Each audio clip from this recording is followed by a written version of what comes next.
Doctor Virendra आपका स्वागत करता हूं वीरेंद्र आयुर्वेदा चैनल पर।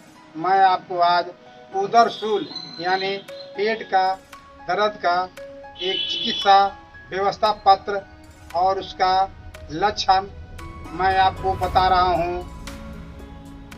तो शूल शूल शब्द जो आता है उसे आदमी जो है पेट का ही दर्द समझता है। ऐसे शूल एक रोग है और शूल की उत्पत्ति जो है हरित संहिता में इसका वर्णन मिलता है। हरित संहिता जो है आयुर्वेद का बहुत प्राचीन ग्रंथ है यानी पुस्तक है, उसी में शूल रोग का उत्पत्ति मिलता है, उत्पत्ति का कारण मिलता है। तो आपको उत्पत्ति का कारण मैं बता रहा हूँ। जब तपस्या करते समय भगवान शंकर की समाधि को भंग करने के लिए या विधंग डालने के लिए उत्पादक कामदेव पर कुपित होकर शंकर जी ने अपना त्रिशूल फेंका। तो उस त्रिशूल को सहन न कर सका। कामदेव जो है सहन करने में असमर्थ हो गया और वह दूर से ही भयभीत होकर विष्णु के शरीर में शरण लेकर वह छुप गया।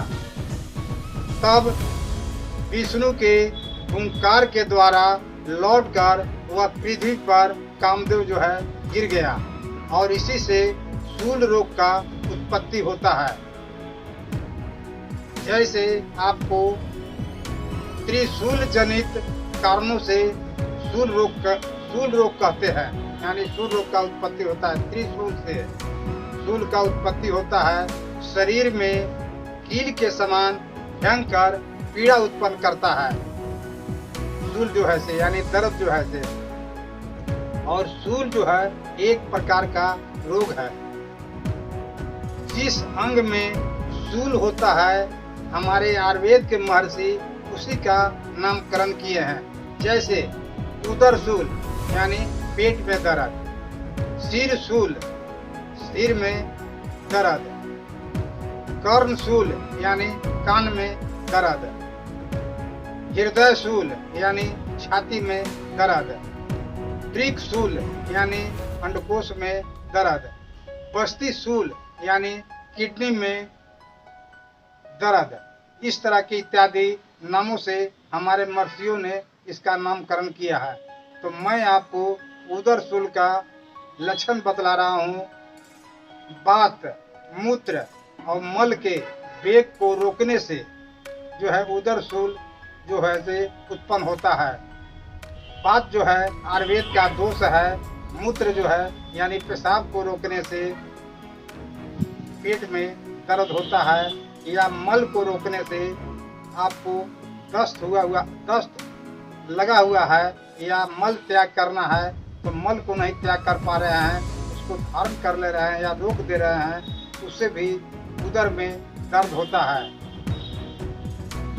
अधिक भोजन करने से भी उदर में दर्द होता है, या गरिष्ठ भोजन करने से या विरुद्ध भोजन करने से या बहुत दिन तक भूखे रहने से या अधिक परिश्रम करने से आपको उदर में दर्द होता है। नाड़ी तंतुओं के कारण यानी क्षोभ उत्पन्न होकर शूल जो है ये कारण बन जाता है। नाड़ी तंतुओं में भी क्षोभ होकर शूल की उत्पत्ति करता है। और इस तरह के इत्यादि बहुत से कारण है शूल होने का, यानी पेट में शूल होने का। इसी का एक चिकित्सा मैं बतला रहा हूँ आपको, व्यवस्था पत्र मैं बतला रहा हूँ। आप सिलसिलेवार ढंग से मेरा व्यवस्था पत्र को सुनने का और उसको स्क्रीन पर देख के उतारने का प्रयास करें। शूल ब्रजनी पट्टी 2 गोली ले लीजिए। शंख भस्म 250 मिलीग्राम ले लीजिए। समुद्रादि चूर्ण 3 ग्राम ले लीजिए और 1 मात्रा हुआ। इसको प्रातः काल खाकर चित्रकादि कवाद जो है 50 ml पी लीजिए। दूसरा खुराक दोपहर को शूल ब्रजनी पट्टी 2 गोली, शंख भस्म 250 मिलीग्राम और समुद्र आदि चूर्ण 3 ग्राम 1 मात्रा हुआ, इसको खाकर चित्रकादि कवात जो है से पीछे से पी लीजिए। और तीसरा खुराक संध्या को शूल ब्रजनी बट्टी 2 गोली, शंख भस्म 250 मिलीग्राम,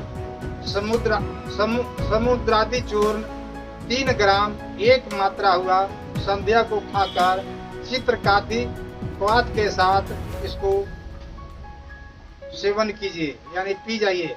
इस औषधि को 3 बार पीना है, 3 बार खाना है और पीछे से चित्रकादि कवात जो है 50 मिलीग्राम इसको पीना है। दूसरा औषधि भूंजा हुआ सौंठ का चूर्ण 250 मिलीग्राम, भूंजा हुआ हींग जो है 250 मिलीग्राम, भूंजा हुआ जीरा का चूर्ण 250 मिलीग्राम, वच जो है वच का चूर्ण 250 मिलीग्राम, काली मिर्च का चूर्ण 250 मिलीग्राम। ये पांचों जो हुआ 1 मात्रा हुआ, इसको दोपहर को 2 बजे खाकर ऊपर से जल पी लीजिए।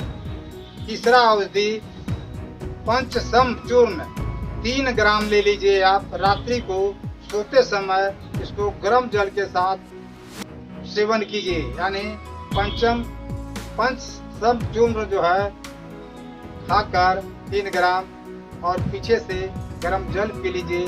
और कुछ दिन तक इस औषधि को सेवन करते रहने से आपको पेट में जो दर्द रह रहा है वह सदा के लिए समाप्त हो जाता है। और इस वीडियो देखने के लिए मैं आपको धन्यवाद दे रहा हूँ। जय धन्वंतरी, जय आयुर्वेद।